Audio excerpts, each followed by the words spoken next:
Wala namang pwedeng tao magsabi na wala silang sala. Lahat naman tao may sala. Eh sabi ko sa Biblia, Romans chapter 3 verse 10, lahat ng tao nagkasala. So, pag sinabing lahat, wala akong accepted doon, lahat tayo kasama po doon. At ang sabi po sa Romans chapter 3 verse 23, lahat nagkasala at hindi nakaabot sa panuntunan ng Panginoon. So, pag sinabing lahat, kasama tayong lahat doon. Kapag sinabi mong wala kang kasalanan, ginagawa mong sinungaling ang Diyos. At yun ang katotohanan po doon.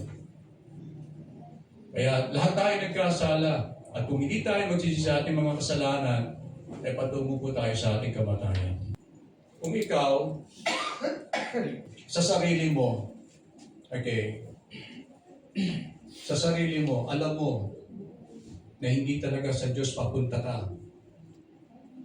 Para sa akin, hindi ka pa nakahandang mabuhay. Pangalawa, hindi ka ligtas kapag ikaw ay namatay.